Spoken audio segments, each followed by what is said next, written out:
की गहराइयों से आभार व्यक्त करता है, धन्यवाद करता है।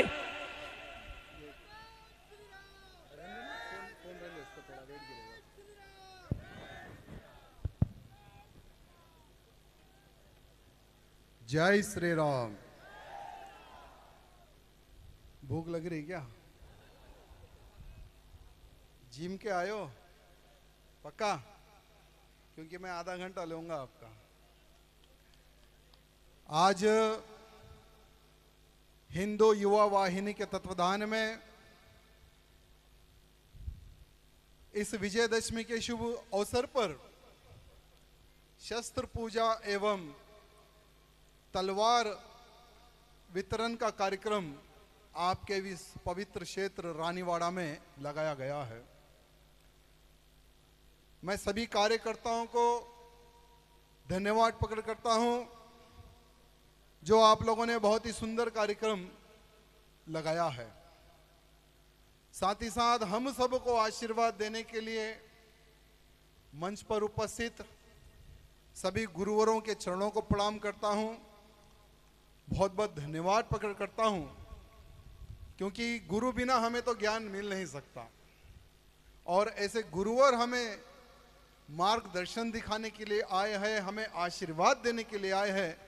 मैं उनको चरणों को कोटि कोटि प्रणाम करता हूं, धन्यवाद प्रकट करता हूं। भारतीय इतिहास में राजस्थान का गौरवपूर्ण इतिहास रहा है। राजस्थान की इस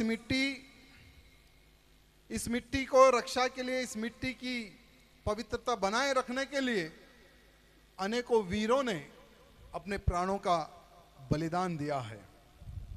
चाहे वो पप्पा रावल जी हो, महाराणा कुंभा जी हो, महाराणा सांगा जी हो, उदय सिंह जी हो या वीर शिरोमणि हमारे महाराणा प्रताप क्यों ना हो। इतिहास गवाह है, जब जब धरती पर अन्याय होता है, हिंदुओं पर अन्याय होता है, तो कोई ना कोई रूप में भगवान इंसान का रूप लेकर हिंदुओं की रक्षा करते हैं। तो वैसे ही हमारे वीर शिरोमणि महाराणा प्रताप जी ने हिंदुओं की रक्षा के लिए, मेवाड़ की रक्षा के लिए अपने प्राण त्याग दिए थे। ऐसे वीरों की धरती राजस्थान की धरती कहा जाता है। आज आप सबको तलवार दी गई है। देवी के चरणों में तो पूजा करने के लिए ये बहुत अच्छी दिखती है, साथ ही साथ अब इस तलवार को धार लगाने का समय आ चुका है। ये बात मैं क्यों कह रहा हूं? क्योंकि आज की परिस्थिति उस प्रकार से बनते आ रही है, जहां देखो वहां पर हिंदुओं पर अत्याचार, जहां देखो वहां पर बहन बेटियों का बलात्कार, जहां देखो वहां पर लव जिहाद, लैंड जिहाद, तूक जिहाद, जिम जिहाद। इन सब से कौन लड़ेगा? हमारे इस रानीवाड़ा में अगर कोई लव जिहादी आकर हमारी बहन बेटी को फंसाने का अगर कोई षड्यंत्र करता है, तो क्या कोई बाजू जिले से आएगा, दूसरे राज्य से आएगा? इसलिए कह रहा हूं, इस तलवार को धार लगाने की आवश्यकता है। जो कोई भी अगर हमारी बहन बेटी की तरफ आंख भी उठाएगा, उसकी गर्दन काटने के लिए यही तलवार काम आने वाली है। मेरे मित्रों, समय की पुकार है, समय की मांग है। एक समय पहले जिस प्रकार से महाराणा प्रताप जी ने तलवार उठाई थी मेवाड़ की रक्षा के लिए, मेवाड़ के हिंदुओं की रक्षा के लिए, वैसे ही आज हमारे राजस्थान के हर वो जिला के नौजवानों से मैं ये निवेदन करना चाहता हूं कि आप सबको भी संगठित होकर, जाति पाति को बाजू रखकर आप सबको एक होने की आज आवश्यकता है। मैं जब जब राजस्थान आता हूं, मुझे थोड़ी सी तकलीफ होती है। तकलीफ मुझे यह होती है कि राजस्थान में कुछ ऐसे राजनेता हैं, ऐसे षड्यंत्रकारी हैं जो हम लोगों को जातिवाद में बांटकर राजनीति करते हैं, पार्टीवाद में बांटकर राजनीति करते हैं। मैं उन तमाम राजनेताओं को यहां निवेदन करना चाहूंगा और खास करके राजस्थान के हर वो हिंदू से यह निवेदन करना चाहूंगा, चुनाव आते हैं और चुनाव जाते हैं। 5 साल में एक बार चुनाव आता है, वो भी 1 महीने का ही वातावरण रहता है। 1 महीने के बाद में किसकी सरकार बनती है ये तो राजस्थान की जनता डिसाइड करती है। जो अच्छा काम करता है राजस्थान की जनता उनको सर पे बिठाती है, जो अच्छा काम नहीं करता है राजस्थान की जनता उनको घर में बिठाती है। लेकिन हमें यह तकलीफ होती है कि अगर राजस्थान में किसी हिंदू बहन बेटी को कोई लव जिहादी उठा ले जाता है तो हमारे लोग, हमारे राजनेता लोग ये कहते हैं कि वो ये पार्टी का व्यक्ति है, वो पार्टी का व्यक्ति है। अरे यार, हिंदू लड़की को उठा ले गया ना, अरे हम तो सेकुलर पार्टी के लोग हैं ना, तो उसके सपोर्ट में हम कैसे खड़े हो जाए, हमारा मुसलमान वोट हमारे से ना सरक जाए। लव जिहादी कौन है? लव जिहादी कौन है? लव जिहादी कौन है? अगर वो हमारी हिंदू बहन बेटी को उठा ले जाता है, लव जिहाद के नाम पर फंसाता है, तो वो जो सेकुलर जो हमारे राजनेता हैं, मैं उनको बोलना चाहूंगा, अगर वो बहन की रक्षा के लिए तुम नहीं खड़े रहोगे, वो बेटी की रक्षा के लिए तुम अगर नहीं खड़े रहोगे, आने वाले समय में तुम्हारी बहन बेटी को वो उठाएगा। 5 साल में एक बार चुनाव आता है, 1 महीने के लिए आप लोग भले ही सेकुलर हो जाओ, कोई चिंता नहीं, लेकिन 5 साल के बाद में अगर हमारी हिंदू बहन बेटी पे अगर कोई निगाह डालता है तो पार्टी को बाजू रखो, कंडवे को बाजू रखो। वो मेरी बहन है, वो मेरी हिंदू बहन है, उसको लव जिहादी से बचाना मेरा परम कर्तव्य है। यह भावना रखकर आपको उस हिंदू परिवार के साथ में खड़े रहने की आवश्यकता है। करेक्ट है या नहीं है? करेक्ट है या नहीं है? अगर हम सेकुलर नाम से अगर बट जाएंगे, जातिवाद के नाम से अगर हम बट जाएंगे, तो आने वाले समय में हर वो हिंदू कट जाएंगे। इतिहास गवाह है। हमने सुना है कि आपके ही इस रानीवाड़ा से थोड़ी दूर पहले एक लव जिहाद का कांड हुआ था। 2 मुल्ले मिलकर हमारी हिंदू बहन बेटियों को फंसाया था। 1-2 नहीं, 10 से 15 हमारी हिंदू बहन बेटियों को फंसाने का कार्य उन्होंने किया था। लेकिन मैं धन्यवाद पकड़ करता हूं, हमारे रानीवाड़ा के हिंदुओं को धन्यवाद पकड़ करता हूं, जिन्होंने उनको ऐसा सबक सिखाया, उनको जेल भेजने तक का कार्य किया। मैं उन सबको धन्यवाद पकड़ करता हूं, भले यहां से 3-4 किलोमीटर दूर क्यों ना होगा, लेकिन हम तुम्हारे साथ हैं। ऐसे हमारे रानीवाड़ा के नौजवान, हमारे बुजुर्गण जाकर उनको सपोर्ट करें। यह होता है संगठन। साथ ही साथ हमारे राजस्थान, हमारे इस राजस्थान में जितना बड़ा लव जिहाद का कांड हुआ है ना, भारत के किसी भी कोने में नहीं हुआ,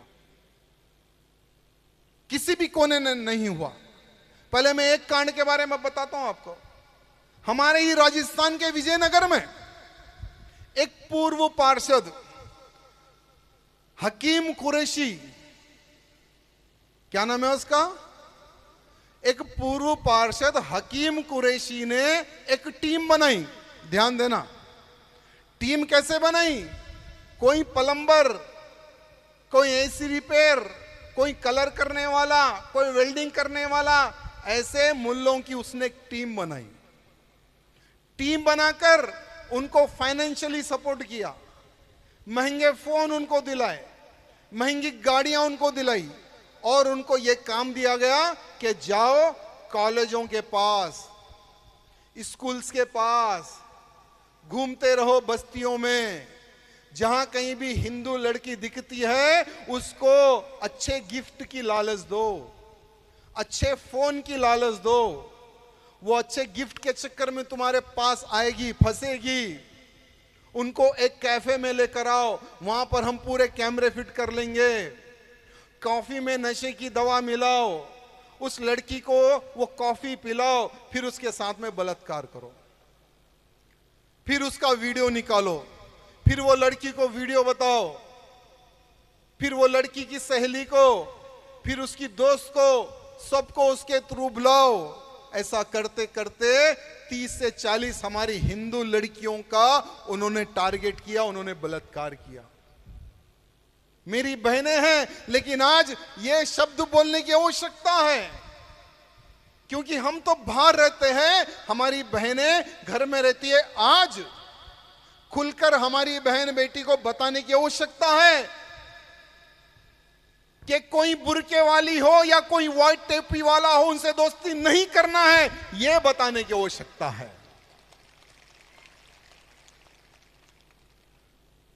मैं धन्यवाद प्रकट करता हूं हमारे राजस्थान के मुख्यमंत्री जी का, मैं धन्यवाद प्रकट करता हूं हमारे राजस्थान की वीर पुलिस का, जिन्होंने उस केस को सॉल्व किया और कितना उनका बड़ा षड्यंत्र था, उस षड्यंत्र को बाहर निकाला।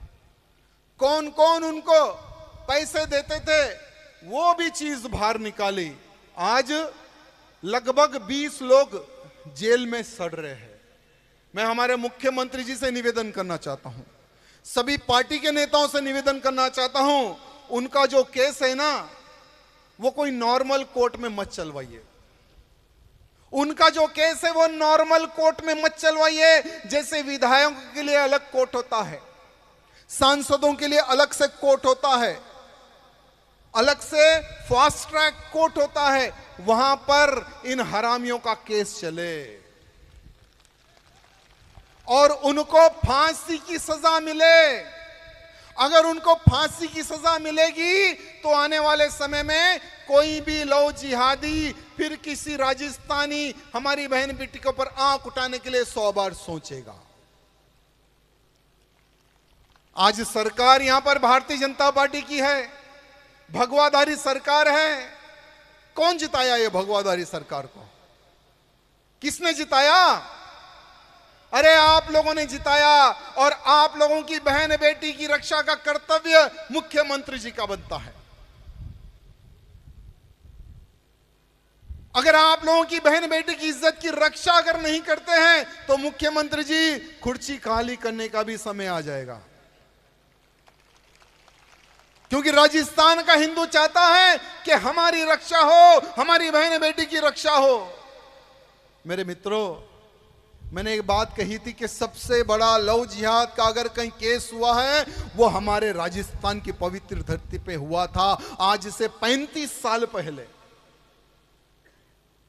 आज से 35 साल पहले, 90 से लेकर 92 तक। जैसा ही 92 की बात करते हैं तो बाबरी ढांचा याद आता है हमें। भगवान श्री रामचंद्र जी के भक्तों ने, वानर सेना ने बाबर के ढांचे पे चढ़कर बाबर का ढांचा गिराया था 92 में। हिंदुओं को वो पता है, वो तारीख हम नहीं भूल सकते, 6 दिसंबर 1992। लेकिन वही 92 में हमारे राजस्थान में एक दरगाह है, आपके ही राजस्थान में। कहां पर है? कहां पर है? उसके खादिमों ने, वो जो दरगाह है वहां पर माथा ठोकने के लिए कौन जाता है? हमारा नालायक हिंदू। कौन जाता है वहां पर? हमारा नालायक हिंदू, नासमझ हिंदू, जिनको हमारे देवी देवताओं पर विश्वास नहीं है, वो नालायक हिंदू वहां पर जाता है माथा ठोकने। माथा ठोकता है और वहां पर पैसे भी डालता है। वही पैसों पर उन खादिमों ने बड़े बड़े बंगले बनाए। बंगले भी किस प्रकार में बनाए? जहां पर नजदीक में कॉलेज हो, जहां से हमारी हिंदू बहन बेटी गुजरती हो, उस जगह पर हिंदुओं के पैसे से उन्होंने बंगले बनाए। बंगले बनाकर पहले एक हमारे कॉलेज की लड़की को उन्होंने फंसाया। जैसे मैंने अभी आपको बताया, कॉफी के बहाने, नाश्ते के बहाने उस हिंदू लड़की को बुलाए, नशे की गोली डालकर उसको कॉफी पिलाकर उसका बलात्कार करे। वो समय पर वीडियो नहीं था, वो समय पर फोटो कैमरा था। उस लड़की का फोटो निकालकर उस लड़की को बताएं, देखो तुम्हारी बहुत अच्छी फोटो है हमारे पास। लड़की पैर पकड़ती है, हाथ जोड़ती है, नहीं नहीं वो फोटो हमें दे दो, उसको फाड़ दो, मेरी इज्जत इस प्रकार से मत उछालो। तो वो ही दरगाह का खादिम पता है क्या बोलता है, हमें तुम्हारे परिवार की सारी डिटेल पता है, तुम्हारी और एक छोटी बहन है, बहुत सुंदर है, अगर उस बहन को तुम ला लोगे तो ये फोटो हम फाड़ देंगे। तो वो लड़की मजबूरन अपनी छोटी बहन को लाती है। छोटी बहन के साथ में भी यही होता है, फोटो निकाली जाती है। फिर छोटी बहन को कहा जाता है कि तुम्हारी भाभी बहुत सुंदर है, तुम्हारी भाभी को भी लेकर आओ। भाभी के साथ भी वही किया जाता है। दूसरी लड़की को फंसाया जाता है, तीसरी लड़की को फंसाया जाता है। पता है मेरे मित्रों, ऐसा करते करते 250 से अधिक हिंदू लड़कियों के साथ में वही दरगाह के खादिमों ने बलात्कार किया है। सरकार वो समय पर सुस्त थी, नालायक थी। बहुत हिंदुओं का प्रेशर आने के बाद में उन खादिमों को पकड़ा गया, जेल में डाला गया। केस अभी तक पेंडिंग है, अभी तक केस चल रहा है। इसलिए हमारे मुख्यमंत्री जी से निवेदन करना चाहता हूं कि 30-30 साल, 20-20 साल केस चले, ऐसा नहीं होना चाहिए। फास्ट ट्रैक कोर्ट में केस चलना चाहिए। यहां पर जितने भी लोग सोशल मीडिया का उपयोग करते हैं, कितने लोग हैं जो मैं फेसबुक यूज करता हूं बताइए, हाथ नीचे। कितने लोग हैं कि मैं इंस्टाग्राम यूज करता हूं बताइए, हाथ नीचे। कितने लोग हैं कि मैं ट्विटर अकाउंट यूज करता हूं बताइए, हाथ नीचे। मुख्यमंत्री जी को अब एक मैटर लिखो कि मुख्यमंत्री जी, भजनलाल वर्मा जी, शर्मा जी, आपसे निवेदन करना चाहूंगा कि जिन मुल्लों ने हमारी बहन बेटियों का बलात्कार किया, उन हरामियों का केस फास्ट ट्रैक कोर्ट में चलवाइए, एक अलग से कोर्ट लगाइए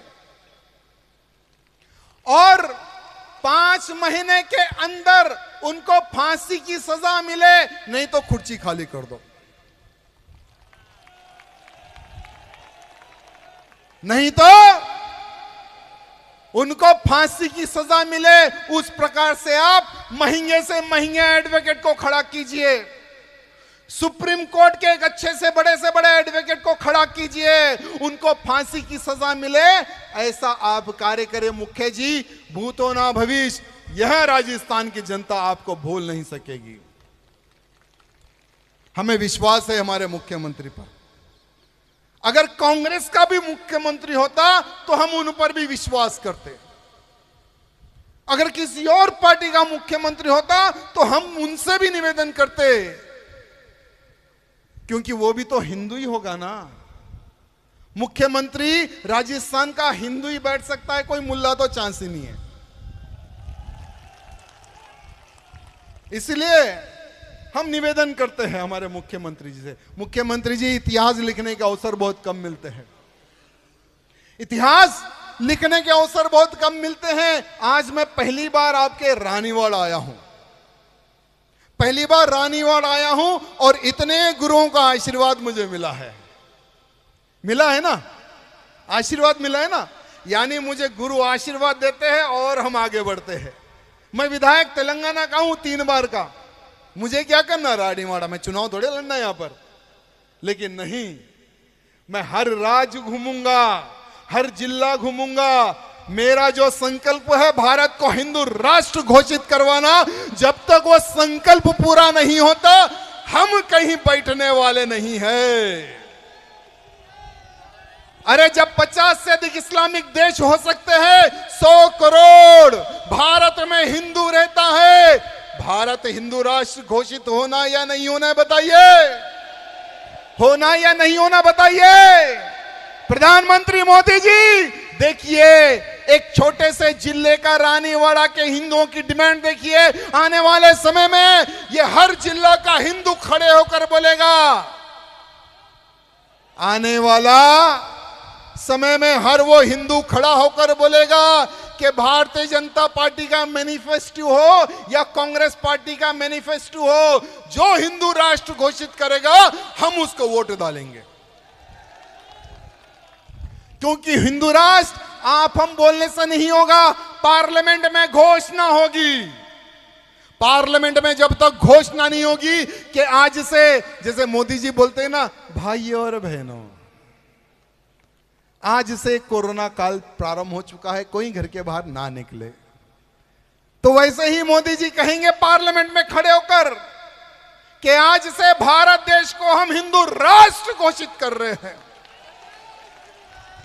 लेकिन वो मूवमेंट लाने के लिए रानीवाड़ा के हर वो हिंदू को, जाति पात को बाजू रखकर, मैं हिंदू तू हिंदू और हम सब मिलकर इतिहास लिखेंगे, हम सब मिलकर इतिहास लिखेंगे। मेरे मित्रों, जैसे मेरे सामने बुजुर्गण बैठे हैं, आप और कितने साल जिएंगे जी? नहीं, इनका फिजिकल फिटनेस देखे तो और एक 25-30 साल जिए वैसा दिख रहा, लेकिन मेरी कोई गारंटी नहीं है। आपके ये राजा सिंह जो आपका छोटा भाई है ना, बहुत से बहुत मैं समझता हूं 6 महीने, साल, 2 साल, 3 साल में अपनी दुकान बंद हो सकती। क्यों? क्योंकि जितने मेरे दोस्त हैं ना उतने मेरे दुश्मन हैं। क्योंकि अभी हैदराबाद में भी धरना हो रहा है, राजा सिंह को अरेस्ट करो, राजा सिंह को अरेस्ट करो। अभी प्रेजेंट में 2-4 पुलिस स्टेशन में एफआईआर हो गए मेरे नाम पर, अभी 1 घंटा पहले की रिपोर्ट है। क्योंकि मेरे साले उतने चाहने वाले हैं हैदराबाद में, जो जीजा का बहुत अच्छा ख्याल रखते हैं। राजा सिंह को अरेस्ट करो, अबे सालो क्यों अरेस्ट करो? हमने क्या कहा? हमने कहा 1400 सालों से तुमने तुम्हारे बाप को नहीं देखा और उसने मुंह छिपा कर घुमा। हमने इतना ही तो कहा ना। हमने किसका नाम लिया भाई? किसका नाम लिया क्या? किसका नाम बोला क्या? अरे पुलिस वाले एफआईआर करे, अरे किस चीज पे एफआईआर कर रहे हो जरा देखो, वो कोर्ट में केस टिकेगा या नहीं टिकेगा वो भी जरा देख लो। हम भी अब टेक्निकल गेम खेल रहे हैं। तो वहां पर धरना चल रहा है, चलो चलने दो, कोई टेंशन नहीं। लेकिन हम सबको इतिहास लिखने का एक मौका मिल रहा है मेरे मित्रों, कि हमारे पूर्वजों ने हिंदू राष्ट्र की स्थापना के लिए एक सभा लगाई थी। हमारे बच्चों के बच्चे कहेंगे कि हमारे पूर्वजों ने हिंदू राष्ट्र की स्थापना के लिए सभा लगाई थी, हमारे पूर्वजों ने हिंदू राष्ट्र की स्थापना के लिए रैली निकाली थी, हमारे ही पूर्वजों ने हिंदू राष्ट्र के लिए मोदी जी को कहा था कि भारत को हिंदू राष्ट्र घोषित करो, नहीं तो तुम्हारी भी कुर्सी खाली करो। हमें डेवलपमेंट नहीं चाहिए, हमें विकास नहीं चाहिए। अगर और 10 साल भी ये टूटी फूटी रोड रहेगी भी तो हम चलेंगे उसी रोड पर, चलेंगे ना।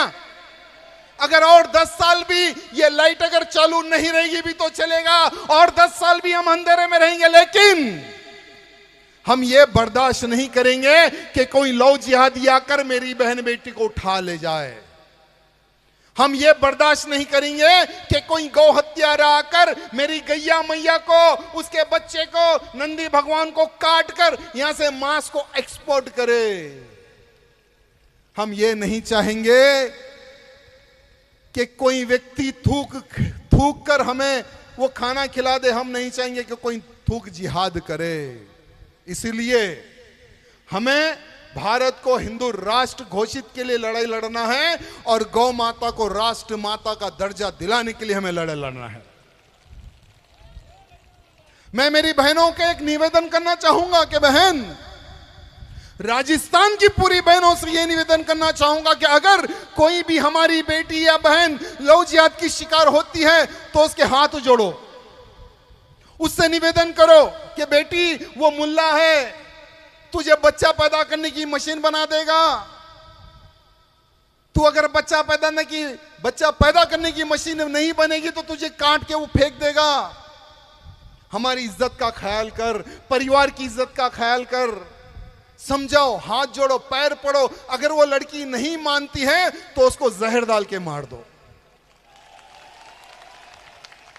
अरे वो एक मर जाए अच्छा है, लेकिन 10 जिहादियों को तो पैदा नहीं करेगी ना वो।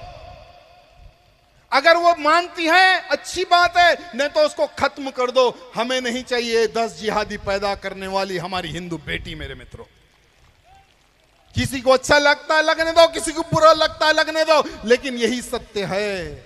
आप चाहेंगे क्या किसी मुल्ले को दामाद? चाहेंगे क्या? अरे वो मुल्ला क्या मुल्ला जो हमारी बहन बेटी को संभाल सके, वो तो साला 4-4, 5-5, 10-10 शादी करता है। उसका लक्ष्य है भारत को इस्लामिक राष्ट्र बनाना 2047 तक। ये मैं नहीं, साधु संत कहते हैं। ये मैं नहीं, उत्तर प्रदेश में एक झुंगुर बाबा पकड़ा गया, ये वो कहता है। ये मैं नहीं, जो भी आतंकी पकड़ा जाता है वो इंट्रोगेशन में यही बोलता है कि हमारा लक्ष्य 2037 तक भारत को इस्लामिक राष्ट्र बनाना। वही प्लान पे हम आगे काम कर रहे हैं।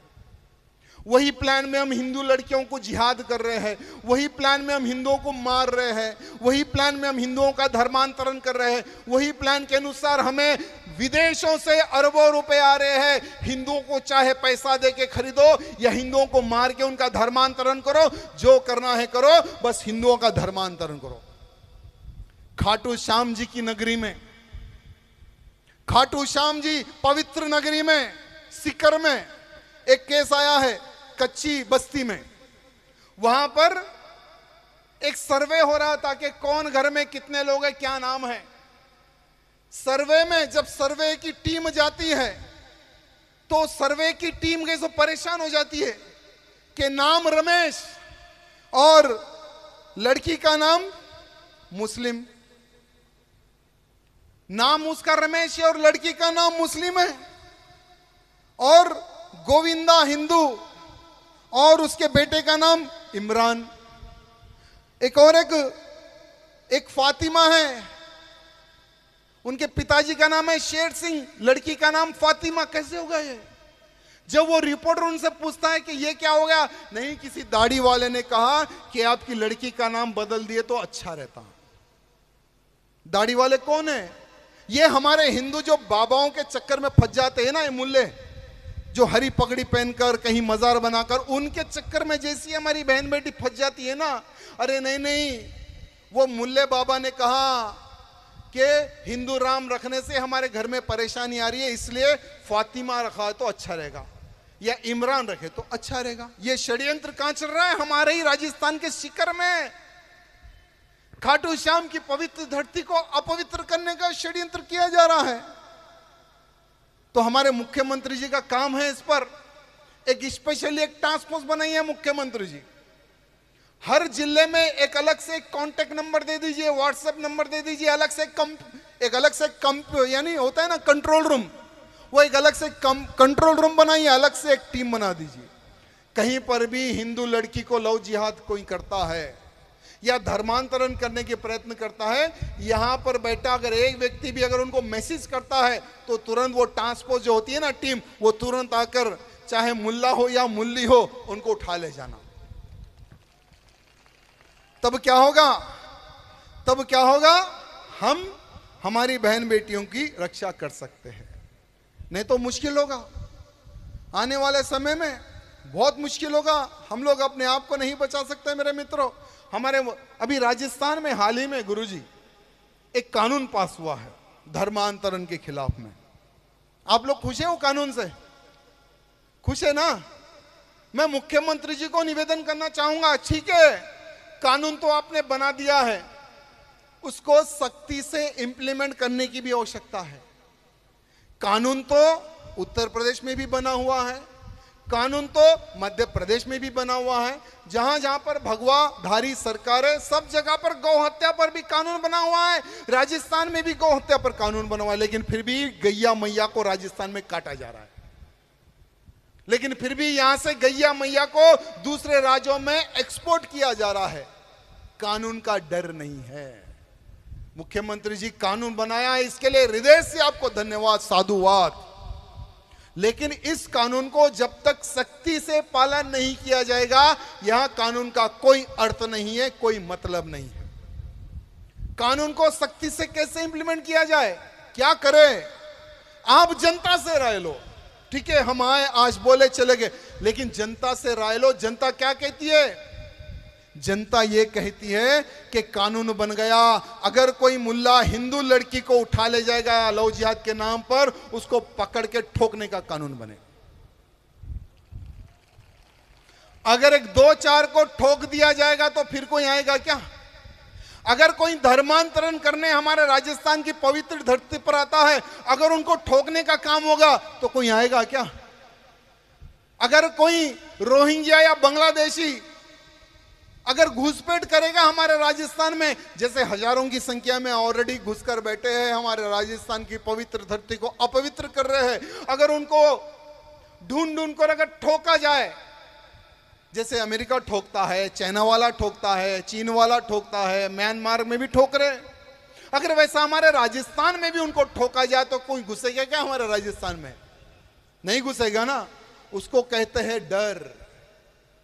डर बिठाओ तभी राजस्थान सुरक्षित रहेगा। हमारे उत्तर प्रदेश के हमारे बाबा योगी आदित्यनाथ जी, वाह क्या डर है भाई वहां पर। उत्तर प्रदेश में कोई भी लव जिहादी अगर लव जिहाद करता है तो समझो वो ऊपर 72 हूरों के पास जाता है। उत्तर प्रदेश में अगर कोई धर्मांतरण करने के लिए आता है तो उसकी टांगों पर गोली मारी जाती है, यानी उसको लंगड़ा किया जाता है। उत्तर प्रदेश में अगर कोई भी व्यक्ति चाहे हिंदू हो या मुसलमान हो, अगर लड़कियों के साथ में बलात्कार करता है तो उसको उल्टा लटकाकर उसकी खाल नोच ली जाती है। घरों पर बुलडोजर चढ़ा जाता है। वो होता है डर। आज उत्तर प्रदेश में कोई भी मुल्ला कुछ बोलने से पहले 1000 बार सोचता है, करे यार मेरे घर पर योगी का बुलडोजर ना आ जाए, योगी की पुलिस ना आ जाए। तो वैसे ही हमारे राजस्थान की पुलिस को फ्रीडम दे दो। हमारे राजस्थान की पुलिस को अगर फ्रीडम दोगे ना, हमारे राजस्थान की पुलिस भी कम नहीं है। अगर फ्रीडम दोगे तो इन हरामियों को भी उल्टा लटका कर मारेगी। ये है हमारी पुलिस मेरे मित्रों। एक तरफ राजस्थान, एक तरफ उत्तर प्रदेश, तो दूसरी तरफ तमिलनाडु। विजयदशमी का अवसर है। पूरे भारत में रावण दहन करके हमने विजयदशमी मनाया है, हमने दशहरा मनाया है। लेकिन तमिलनाडु में तमिलर संगम नाम का एक ऑर्गेनाइजेशन, वहां पर रावणों की औलाद ज्यादा है तमिलनाडु में। वो ऑर्गेनाइजेशन ने भगवान श्री रामचंद्र जी के पुतले को जला दिया विजयदशमी के दिन। पुलिस खड़ी हुई है, लोग खड़े हुए हैं, धूमधाम से। जैसे हम रावण का दहन करते हैं, वैसे राम की नगरी में, राम जी के देश में हमारे प्रभु रामचंद्र जी को जला दिया गया। उनको कब पकड़ा गया? 4 जनवरी को पकड़ा गया, जब नेशनल मीडिया ने उसको उछाला। जब नेशनल मीडिया ने तमिलनाडु के मुख्यमंत्री को कोड किया कि शर्म कर रहे तमिलनाडु के मुख्यमंत्री, राम की नगरी में, राम के देश में राम जी को जलाया जा रहा और तू क्या कर रहा है, तब जाकर उन 4 लोगों को अरेस्ट किया गया। आपको पता है कि तमिलनाडु का जो मुख्यमंत्री है उसका एक नालायक बेटा है, उदयनिधि स्टालिन, जो कि अभी डिप्टी मुख्यमंत्री है तमिलनाडु में। वो हरामी का एक वीडियो आप लोग सर्च करना। उसने क्या कहा था कि सनातन धर्म कोरोना और डेंगू से भी खतरनाक है। हमारे सनातन धर्म पर उसने उंगली उठाई थी। कहा था कि डेंगू और मलेरिया से भी खतरनाक है, एड्स से भी खतरनाक है ये हिंदू धर्म। पूरे भारत में उसके ऊपर एफआईआर हुए, बहुत सारे एफआईआर हुए, लेकिन उसको अरेस्ट आज तक नहीं किया गया, उसको नहीं पकड़ा गया। जिस प्रकार से बंगाल आज हमारे हाथ से निकल गया है, जिस तरह से केरला हमारे हाथ से निकल गया है, वैसे ही तमिलनाडु भी हमारे हाथ से निकल गया। लेकिन दुर्भाग्य देखिए, जितने भी प्राचीन मंदिरें हैं वो तमिलनाडु में हैं। रामेश्वरम मंदिर तमिलनाडु में है। मदुरई में बहुत प्राचीन मीनाक्षी जी का मंदिर है। उस मंदिर में हिंदू जाकर जो पैसा चढ़ाते हैं ना, मंदिर में पैसा, सोना, चांदी, ये बाप और बेटे तमिलनाडु के दोनों हमारे मंदिरों का पैसा भी लूटते हैं। ये परिस्थिति है आज। 2 दिन पहले मेरी सभा इंदौर में हुई थी, मध्य प्रदेश में। वहां पर एक लव जिहादी ने हमारी हिंदू बहन बेटी को फंसाया। जिम ट्रेनर था। आजकल देखिए हमारी बहन बेटियों को कहीं बाहर भेजना बोल तो 10 बार सोचना पड़ रहा है। जिम भेजो, वहां जिहाद। ब्यूटी पार्लर भेजो, वहां जिहाद। घर के बाहर भेजो, वहां जिहाद बैठे हैं। कॉलेज भेजो, वहां जिहादी बैठे हैं। हर जगह पर जिहादी आज जाल बिठाकर बैठे हैं हमारी बहन बेटियों को फंसाने के लिए। मेरे मित्रों, आज हमारे इस राजस्थान की पवित्र धरती पर एक आपको हाल ही में उत्तर प्रदेश का एक केस सुनाता हूं। सिर्फ 2 ही दिन पहले योगी जी की पुलिस ने 5 लोगों को अरेस्ट किया, 5 आतंकियों को। वहां आतंकियों का प्लान था कि महिलाओं की एक मुजाहिदीन टीम बनाना और उन महिलाओं को तलवार सिखाना, बंदूक चलाना सिखाना, चाकू चलाना सिखाना, सभी ट्रेनिंग उन महिलाओं को देना।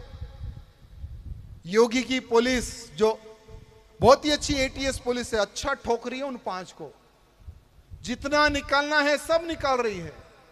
और उन जिहादियों की योजना थी कि साधु संतों के मर्डर करना।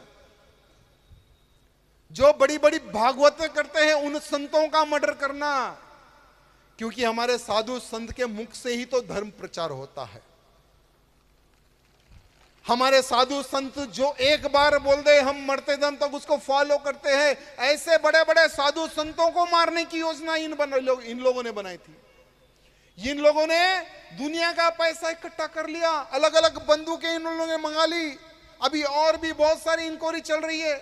बहुत सारे हिंदू नेताओं को इन लोगों ने टारगेट किया था।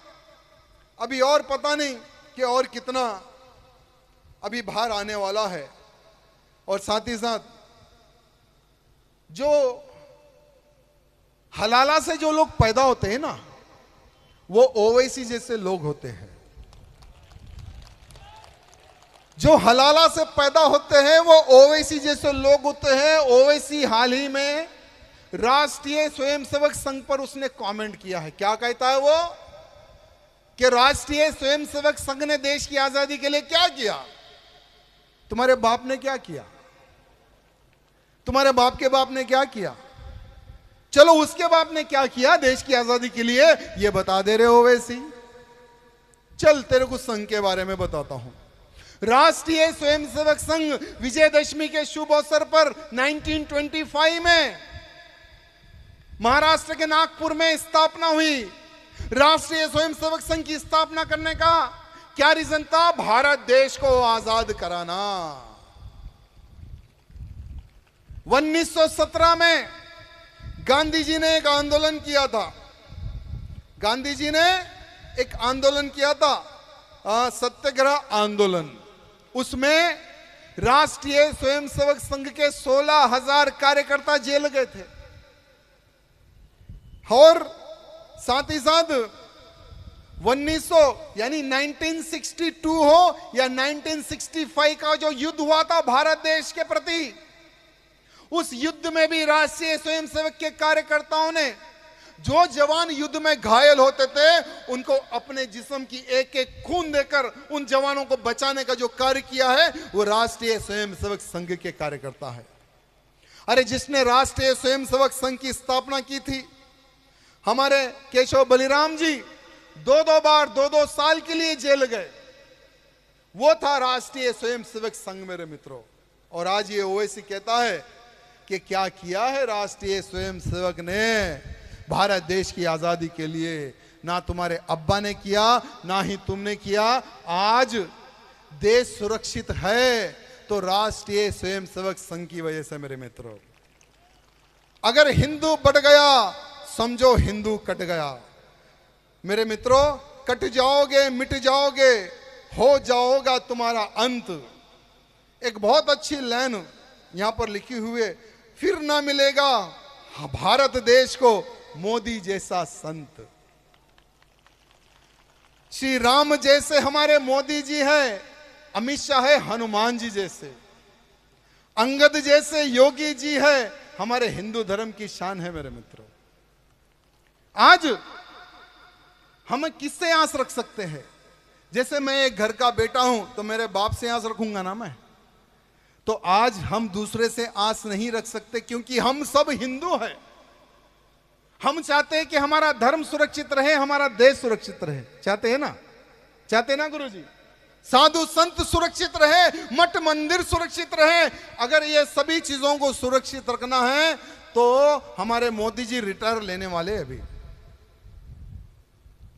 मोदी जी रिटायर लेने वाले, अगर मोदी जी रिटायर हो जाएंगे तो उनकी जगह कोई लेने वाला आज तक कोई पैदा नहीं हुआ। मेरे मित्रों, तो मोदी जी से हमें यह निवेदन करना है कि मोदी जी, जब तक भारत देश हिंदू राष्ट्र घोषित नहीं हो जाता, जब तक भारत देश में जिहादियों का नामो निशान नहीं मिट जाता, तब तक भारत का हिंदू आपको रिटायर होने नहीं देगा।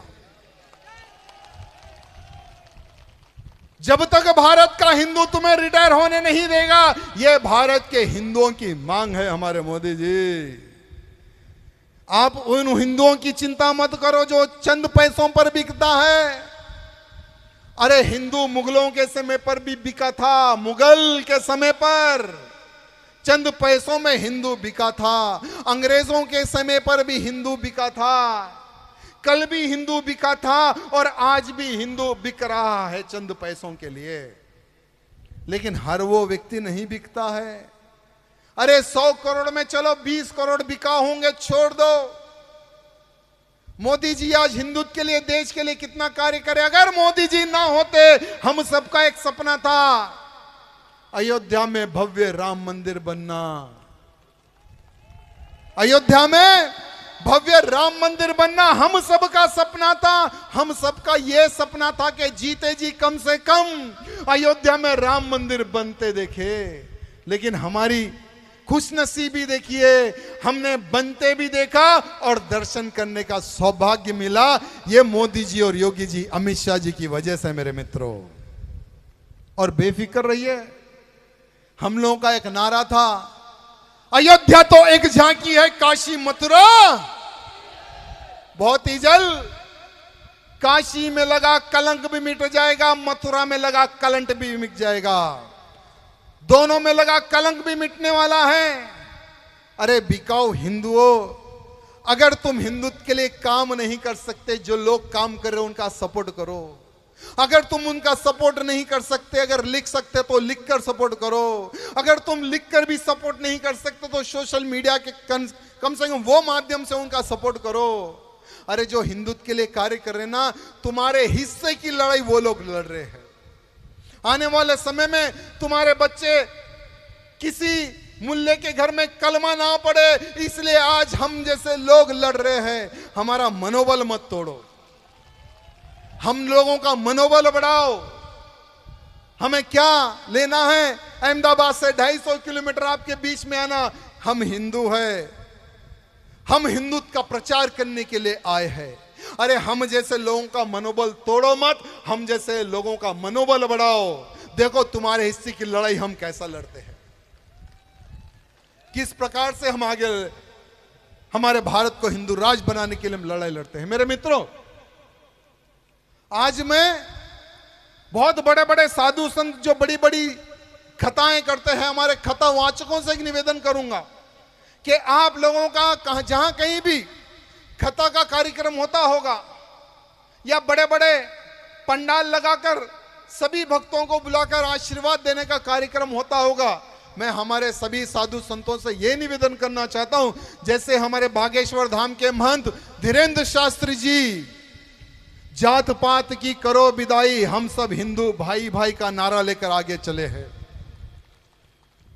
वैसे ही हमारे बहुत सारे साधु संत हिंदुत्व की बात कर रहे हैं, वैसे ही सभी हमारे खतावाचक भी अपने मंच के माध्यम से लव जिहादी के बारे में, धर्मांतरण के बारे में, अगर हमारे साधु संत भी बोलेंगे ना, हम बोलेंगे तो शायद 10 लोग सुनेंगे, अगर हमारे संत बोलेंगे तो हजारों लोग सुनेंगे।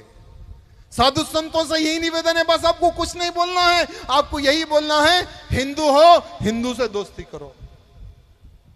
व्हाइट टोपी वाले और काले कपड़े पहनने वाले से दूर रहो, बस यही बोलना है हमारे साधु संतों को। यही लोग हैं जो हमारी हिंदू बहन बेटियों का शिकार कर रहे हैं, हिंदुओं का धर्मांतरण कर रहे हैं। अगर हमारे साधु संत बोलेंगे ना तो उसका प्रभाव बहुत बड़ा पड़ेगा, बहुत बड़ा प्रभाव गिरेगा मेरे मित्रों। साथ ही साथ हमारे देवकी नंदन जी महाराज हैं जो हिंदू यानी सनातन बोर्ड की डिमांड कर रहे हैं। अरे जब वक्फ बोर्ड हो सकता है तो सनातन बोर्ड भी होना चाहिए। सनातन बोर्ड में हमारे सभी मठ मंदिर होने चाहिए, हमारे साधु संतों को फ्रीडम मिलना चाहिए, हमारे मठ मंदिरों का विकास होना चाहिए, सरकार स्पेशली उनको फंड देना चाहिए, तभी तो होगा ना हमारा धर्म सुरक्षित। साथ ही साथ मैं आप सबसे एक चीज हाथ जोड़कर निवेदन करता हूं, नशा मुक्त रानीवाड़ा हो,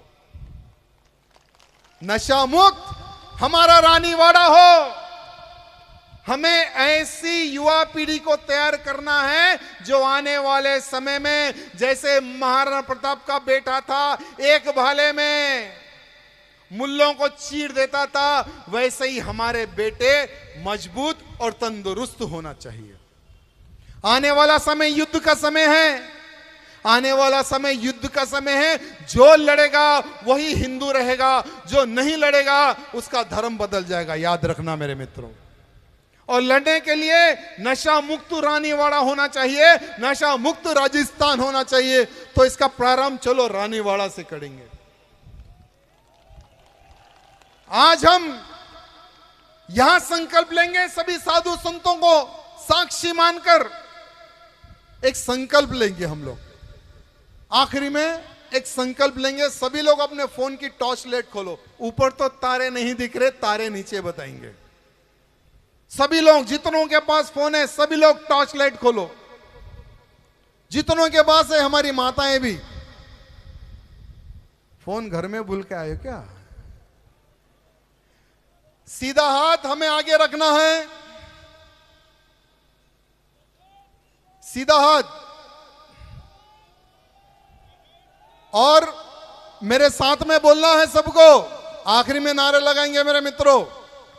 मंच पर उपस्थित सभी साधु संतों को साक्षी मानकर मैं आज ये संकल्प लेता हूं, मेरे रानीवाड़ा के नौजवानों को नशा मुक्त कराने के लिए मैं आज ये संकल्प लेता हूं।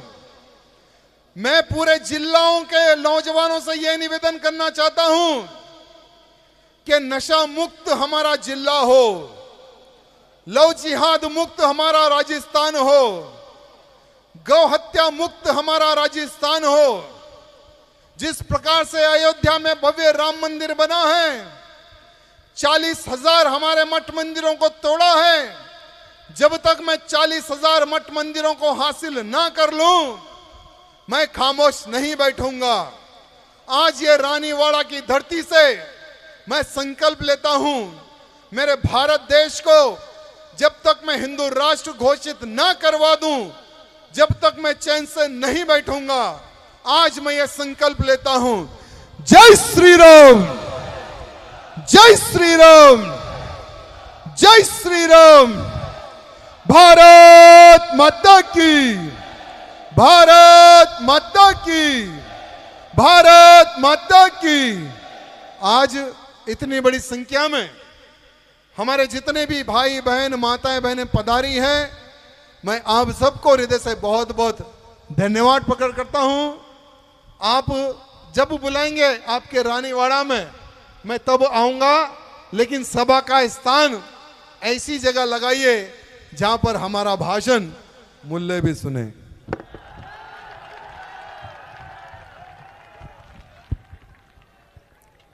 बहुत बहुत धन्यवाद टी राजा सिंह जी कि ज्ञानी जन के मुख